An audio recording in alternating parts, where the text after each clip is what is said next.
Assalamualaikum warahmatullahi wabarakatuh. Bismillahirrahmanirrahim. Alhamdulillahi rabbil alamin. Wabihi nasta'in ala umurid dunya waddin. Wassalatu wassalamu ala sayyidina Muhammadin khatamil anbiya wal mursalin wa ala alihi wa sahbihi ajma'in. Rabbi shrahli sadri wa yassirli amri wahlul 'uqdatam min lisani yafqahu qawli wala haula wala quwwata illa billahil alil azim. Amma ba'du. Hadirin wal hadirat, bapak-bapak, saudara-saudara, ibu sekalian, jamaah Masjid Darul Ilmi dan keluarga besar STIK PTIK yang berbahagia. Dalam kesempatan pagi ini saya akan baca satu hadis junjungan kita Nabi besar Muhammad sallallahu alaihi wasallam yang diriwayatkan oleh Imam Abu Ya'la, dan hadis ini datang dari sahabat Nabi yang bernama Abu Bakar. Kata Nabi kita Muhammad sallallahu alaihi wasallam, "Alaikum bila ilaha illallah wal istighfar fa aktsiru minhuma fa inna iblisa qala ahlaqtun nasa bizunub wa ahlakuni bila ilaha illallah wal istighfar." Bapak-bapak, saudara-saudara, ibu sekalian, hadis ini intinya kata Nabi, alaikum bila ilaha illallah wal istighfar fa aksiru minhuma. Perbanyaklah oleh kalian untuk membaca la ilaha illallah wal istighfar dan membaca istighfar. Dari hadis ini sangat indah Nabi mengungkapkan dengan lafaz fa'akthiru, perbanyaklah oleh kalian. Artinya kita melakukan apa saja, terutama berzikir, terutama atau wiridan dan sebagainya, itu antara sendiri dengan berjamaah beda kualitasnya, beda mutunya. Nah, di sini Nabi menganjurkan kepada kita, terutama dalam berzikir seperti yang kita lakukan pada pagi hari ini. Masya Allah, bapak-bapak, saudara-saudara, ibu sekalian, ini pagi-pagi kita sudah wiridan ini, pagi-pagi udah zikiran. Ini salah satu nikmat yang sangat luar biasa ini.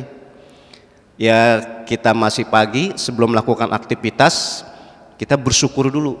Makanya salah satu hikmatnya kenapa pagi-pagi itu sangat dianjurkan untuk ibadah, dengan harapan mudah-mudahan kita terus berdoa, fisik kita, ilmu kita, bahkan harta kita menjelang atau kita akan melakukan aktivitas itu semuanya muaranya kita pakai dalam rangka ibadah kepada Allah Subhanahu wa taala. Amin ya rabbal alamin. Kembali dalam kajian di sini. Jadi Nabi menyebut dengan lafaz fa'akthiru, perbanyaklah oleh kalian.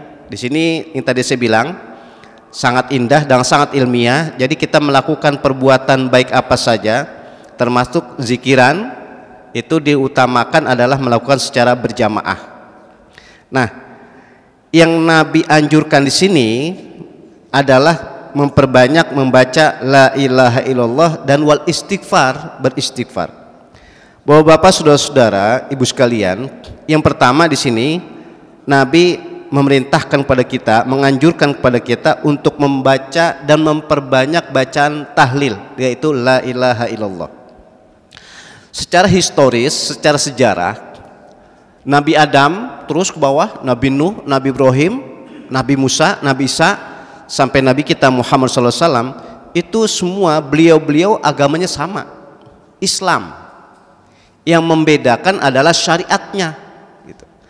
Nah, ketika mereka semua, beliau-beliau semua itu adalah dakwah Islamiyah, dan yang paling inti ketika dakwah itu adalah untuk mentauhidkan Allah. Dan simbol mentauhidkan Allah itu adalah dengan membaca la ilaha illallah. Diartikan tidak ada Tuhan kecuali Allah. Semua. Kalau kita kembali ke sejarah, itu dakwahnya para nabi adalah mengesahkan Allah, mentauhidkan Allah. Sampai ada istilah kalau tahlil itu artinya adalah mentiadakan Allah, itu adalah syarikun. Jadi tidak boleh kita mengatakan Allah itu ada syarikun, berserikat. Makanya la ilaha illallah wahdahu la syarikalah. Allah adalah Tuhan satu-satunya, tidak boleh kita mengatakan Allah itu ada berserikat. Nah, kembali ke tadi, Berarti dakwah para nabi, dakwah para rasul sampai sekarang yang intinya berdakwah itu adalah mentauhidkan Allah dengan simbol membaca la ilaha illallah. Saya contohkan satu bahwa Bapak saudara-saudari ibu sekalian, kaitan akidah dengan fikih nih. Itu ketika kita sholat ada namanya membaca tahiyat atau istilahnya tasyahud. Kenapa di situ disebut tahiyat? Kenapa disebut tasyahud? Di sana disebut tasyahud karena kita memberi kesaksian tidak ada Tuhan kecuali Allah saja. Makanya disimbolkan. Kalau apa saja kita pakai simbol itu lebih mudah memahaminya, lebih mudah dan bisa jadi lebih marem, lebih mantep. Makanya ketika kita tahiyat atau tasyahud itu tidak ada Tuhan kecuali Allah, kita mengangkat satu jari, yaitu la ilaha illallah. Ini simbol bahwa kita mentauhidkan Allah.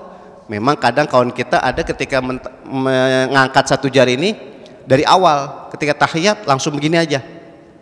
Tapi ketika ada kita, saya bilang kita ini, itu ketika lafaz illallah baru diangkat. Nah yang ini nih saya lebih cenderung karena bermazhab Syafi'i. Jadi kalau yang bermazhab Syafi'i itu ketika lafaz illallah baru diangkat. Asyhadu alla ilaha illallah, diangkat. Ini menandakan berarti mengesahkan Allah.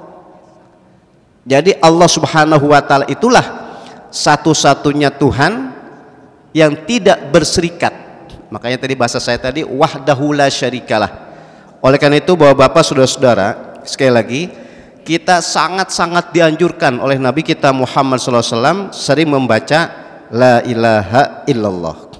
Nah yang menarik di masyarakat ini ya di masyarakat mana saja, itu kalau ada perkumpulan, ada pertemuan, itu baca zikiran, baca Al-Quran, baca sholawat, baca tasbih, termasuk baca tahlil. Kok sering disebut namanya tahlilan? Ini di luar ada yang mau, ada yang tidak, ada yang setuju, ada yang tidak, ada yang membenarkan, ada yang tidak membenarkan. Tapi kenapa kok nyebutnya tahlilan? Padahal di situ baca Al-Quran, baca sholawat, baca tasbih, tapi nyebutnya tahlilan, tidak menyebut tasbihan. Ini intinya bukan kebetulan, akan tapi memang di dalam acara apa saja, bahkan zikiran apa saja, wiridan apa saja, itu kalau tidak membaca la ilaha illallah belum utama, belum afdol, atau mungkin bahasanya belum lengkap. Maka itu disebut namanya afdol zikri fa'lam annahu la ilaha illallah. Zikiran yang paling hebat, zikiran yang paling utama, zikiran yang paling afdol adalah membaca la ilaha illallah. Inilah bapak-bapak, saudara-saudara, ibu sekalian. Jadi intinya yang pertama, Nabi bahasa saya menganjurkan bahkan memerintahkan, karena redaksinya fi'il amr. Fa'kthiru adalah membaca la ilaha illallah. Yang kedua, kata Nabi kita Muhammad SAW setelah memperbanyak baca tahlil, membaca la ilaha illallah adalah wal istighfar, beristighfar. Begini bapak-bapak, saudara-saudara, sunatullahnya, kausalitasnya nih, kita semua manusia enggak ada yang enggak punya salah, manusia enggak ada yang punya khilaf. Bahkan ini saya yang kemukakan ini, manusia enggak punya atau tidak ada yang tidak pernah berdosa, semuanya pernah. Baik kesalahan, kekhilafan, dosa kita kepada orang tua kita, kepada saudara, kepada teman, kepada tetangga, dan seterusnya dan seterusnya, pasti. Ketika kita berinteraksi, ketika kita bergaul, cepat atau lambat, sedikit atau banyak, pasti kita punya kesalahan. Tapi ketika Nabi memerintahkan kepada kita untuk memperbanyak membaca istighfar, artinya mohon ampun, ini hebatnya berarti kalau kesalahan kita atau perbuatan dosa yang pernah, saya husnuzon nih, saya positive thinking, saya nyebutnya pernah aja, nggak bilang banyak. Kita pernah berbuat khilaf, padahal sih banyak. Kita pernah berbuat dosa, padahal juga bisa jadi banyak. Itu harus kita ingat terus, gitu. Kalau perbuatan salah kita, perbuatan dosa kita disuruh ingat terus. Karena kita ingat terus, maka ini motivasi untuk tidak kita ulangi lagi perbuatan salah dan dosa itu. Nah, salah satu caranya, teorinya adalah dengan memperbanyak membaca istighfar, itu astaghfirullahalazim. Meskipun kesalahan kita bukan kepada Allah saja, kesalahan kita kepada manusia, tetap istighfar. Nah, yang tadi saya bilang bahwa Bapak saudara-saudara, kalau kesalahan kita, dosa kita, kita ingat terus, ini sebagai motivasi kita tidak akan berbuat kesalahan dan dosa lagi.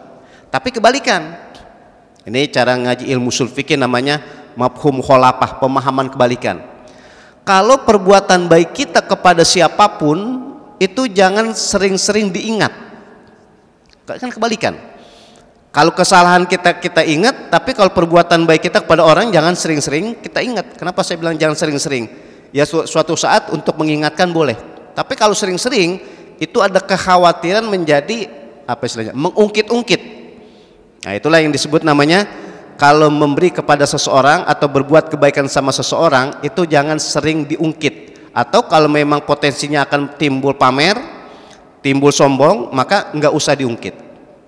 Nah, ini kebalikan namanya, bahwa Bapak saudara-saudara sekalian, kalau kesalahan kita ingat, tujuannya jangan sampai kita berbuat kesalahan lagi.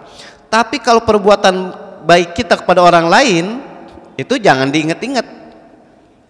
Kuatirnya kalau kita ingat-ingat itu tadi akan timbul pamer, bahkan level tertinggi adalah sombong.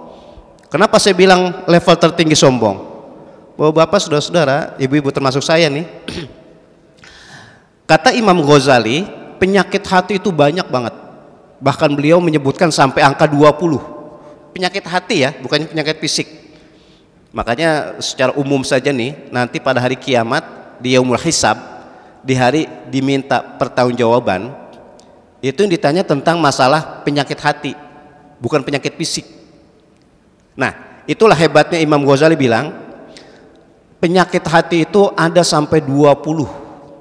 Dari mulai takaburnya, dari mulai namimahnya, mengadu dombanya, dari mulai fitnahnya, dari mulai ghibahnya, banyak banget sampai 20. Tapi penyakit hati yang paling bahaya, saya nyebutnya paling bahaya, itu adalah takabur. Takabur itu artinya sombong. Makanya kalau ada orang punya sifat sombong, maka 19 penyakit hati akan ada. Tapi kebalikan, kalau kita, saya nyebutnya kita, kalau tadi penyakit hati kita nyebut orang. Tapi kalau kita enggak punya sifat sombong, maka insya Allah kita punya keyakinan 19 penyakit hati yang lain tidak akan kita miliki. Berarti kalau ada orang yang sombong, itu akan merembet, akan mengundang, akan mendatangkan penyakit-penyakit hati yang lain. Tapi kalau sombong aja udah nggak ada, maka penyakit hati yang lain tidak akan ada. Inilah sehingga kata Nabi kita Muhammad sallallahu alaihi wasallam, itu kata Nabi, at-takabur bitakabur. Intinya kalau kesombongan itu boleh dibalas dengan kesombongan. Artinya apa? Kalau orang punya sifat ghibah, kita nggak boleh balas. Kalau orang memfitnah kita nggak boleh balas. Tapi kalau ada orang sombong, itu boleh dibalas. Nyebutnya boleh, bukan wajib. Maksudnya apa? Saking pentingnya diingatkan kepada kita, jangan kita mempunyai sifat sombong. Sebab kalau kita sombong, orang punya hak untuk membalas kesombongan kita. Bahwa Bapak saudara-saudari ibu sekalian, kembali ke tadi. Jadi dengan istighfar, mudah-mudahan penyakit hati yang disebutkan oleh Imam Ghazali sebanyak 20 dan biangnya adalah penyakit sombong tidak akan kita dapati. Dengan demikian, maka penyakit hati yang lain tidak akan apa bahasa saya tadi, ngerembet ya, tidak akan kita miliki. Oleh karena itu, bahwa Bapak saudara-saudari ibu sekalian, sekali lagi dalam berzikir kita tidak lupa membaca tahlil yaitu la ilaha illallah, dan tidak lupa untuk beristighfar. Dengan demikian mudah-mudahan keakidahan kita mantap, yang kita sembah, yang kita minta pertolongan, yang kita minta apa saja hajat kita dimudahkan hanya kepada Allah Subhanahu wa taala. Dalam waktu bersamaan, dalam berinteraksi, dalam bergaul, kita pun manusia, enggak ada yang enggak punya khilaf, enggak ada yang enggak punya salah, bahkan tadi saya bilang enggak ada yang enggak punya dosa. Maka dengan banyak istighfar, dengan banyak kita mohon ampun kepada Allah, maka kesalahan, kekhilafan, bahkan dosa-dosa seperti itu tidak akan kita ulangi. Dengan demikian insya Allah kita termasuk orang yang selamat di dunia dan bahagia di akhirat nanti. Amin ya rabbal alamin. Demikian, mudah-mudahan adalah hikmat dan manfaatnya untuk mendapat keberkahan. Sekali lagi kita baca doa, kita awali dengan baca Ummul Quran. Al-Fatihah. Bismillahirrahmanirrahim. Alhamdulillahirabbil alamin arrahmanirrahim Iyyaka na'budu wa iyyaka nasta'in. Shiratal mustaqim. Ghairil maghdubi 'alaihim. Wa'fu'ani karim, wa'fu'ani karim, wa'fu'ani ya mujibas sa'ilin. Allahumma a'inna ala dzikrika wa syukrika wa husni ibadatik. Allahumma ighfir lana dzunubana wa liwalidayna warhamhuma kama rabbayana shighara. Allahumma barik lana fi auladina, Allahumma barik lana fi arzakina wa amwalina, Allahumma barik lana fi ulumina, Allahumma barik lana fi mujtama'atina birahmatika ya arhamar rahimin. Walhamdulillahi rabbil alamin. Wallahul muwafiq ila aqwamit thoriq. Assalamualaikum warahmatullahi wabarakatuh.